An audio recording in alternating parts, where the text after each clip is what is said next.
बिस्मिल्लाहिर्रहमानिर्रहीम। हजरत आदम अलैहिस्सलाम की पैदाइश।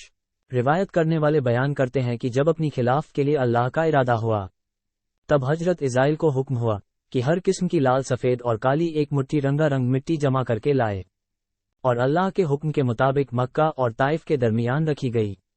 अल्लाह ने उस मिट्टी पर अपनी रहमत की बारिश की और उसी मिट्टी के खमीर से हजरत आदम अलैहिस्सलाम का पुतला तैयार किया।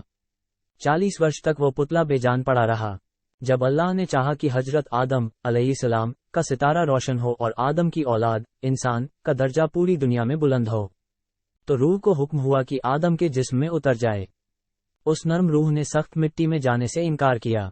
रब का हुक्म रूह को पहुंचा कि ए जान, इस बदन में दाखिल हो। फिर जब रूह आदम के सिर की तरफ से दाखिल हुई तो जिस जिस जगह पहुंचती जाती, पत्थर बना जिस्म मांस हड्डी में बदलता चला जाता। जब सीने तक पहुंची तो हजरत आदम ने उठने का इरादा किया, फिर वहीं जमीन पर गिर पड़े। शायद इसीलिए कुरान मजीद में फरमाया गया है कि इंसान बड़ा जल्दबाज है। उसी हालत में हजरत आदम ने छींका। अल्लाह की ओर से इल्हाम हुआ और कहा, अल्हम्दुलिल्लाह, तमाम तारीफ अल्लाह की हैं। उस करीम रहीम ने अपनी रहमत से फरमाया, यरहमुकल्लाह, अल्लाह आप पर रहमत फरमाए। यह अल्लाह की रहमत का पहला जलवा था।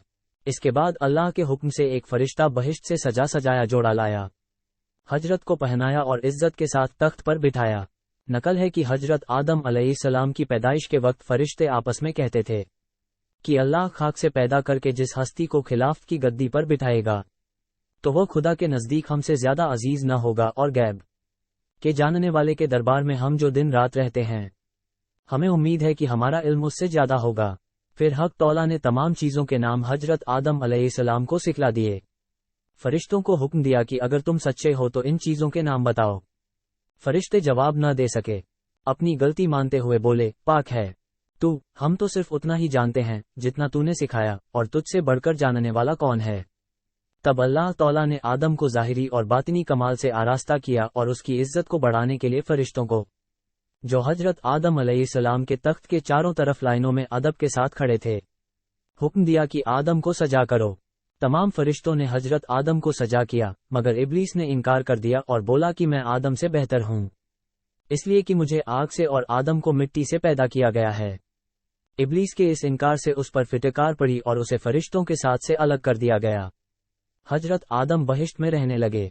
तब तबीयत में आया कि कोई उनका साथी हो, जिंदगी का साथी। हजरत पर ख्वाब ने गलबा किया। इसी बीच अल्लाह ने अपनी कुदरत से आदम अलैहिस्सलाम के पहलू से हजरत हव्वा को पैदा कर दिया। जब वो जागे तो देखा कि एक पाक साफ औरत बैठी है। बहुत खुश हुए। पूछा कि तू कौन है? हजरत हव्वा ने कहा कि मैं तेरे बदन का हिस्सा हूँ। अल्लाह तौला ने तेरी पसली से मुझे पैदा किया है। कहा जाता है कि हजरत हव्वा बहुत ही खूबसूरत थी। हजरत की खुशी का ठिकाना ना था। हजरत हव्वा को पाकर सज्दे शुक्र अदा किया। अल्लाह तौला की तरफ से अर्श के उठाने वाले और आसमानी फरिश्तों के सामने इन दोनों का निकाह हुआ। फिर इन दोनों को हुक्म हुआ कि तुम सब इसी बहिश्त में रहो, जो चाहो खाओ, मगर उस पेड़ के नजदीक मत जाना। इशारा गेहूं के पौध की तरफ था। इब्लीस ने आदम को सजा नहीं किया था और वह जन्नत से निकाल दिया गया था, इसलिए उसे हजरत आदम से खास तौर से जलन हो गई थी। वह हमेशा ऐसे उपाय सोचता कि किसी तरह आदम को बहिश्त से निकाले।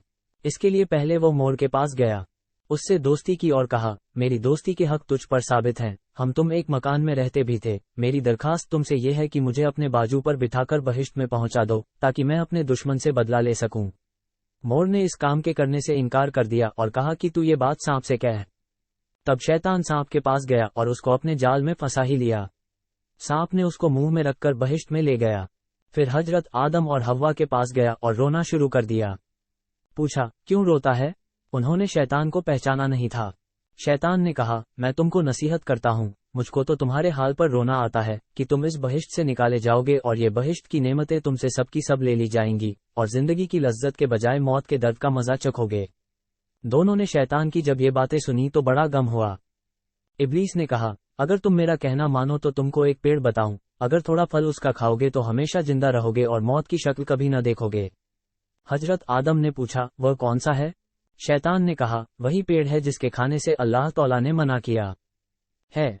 हजरत आदम ने इस बात को कबूल नहीं किया कि मैं खुदा की कभी नाफरमानी न करूंगा। जब शैतान ने कसम खाई कि मैं तुम्हारा भला चाहता हूं, तो भी वो इस नाफरमानी के लिए तैयार न हुए और उठकर चले गए। پھر شیطان نے حضرت حوا کی خدمت میں جا کر اس طرح ان کے دل میں بھی وسوسے ڈالے اور سانپ نے شیطان کے کہنے پر گواہی دی۔ حضرت حوا نے حضرت آدم سے فرمایا کہ سانپ تو بہشت کا خادم ہے اور وہ شیطان کے حق میں گواہی دے رہا ہے، تو میں پہلے اس پیڑ کا پھل کھاتی ہوں۔ اگر کوئی بات پڑے تو میرے واسطے خدا سے معافی مانگ لینا، اور نہیں تو تم کھاؤ کہ تم دونوں تمام عمر بہشت کی نعمتوں کو چین سے کھایا کریں گے۔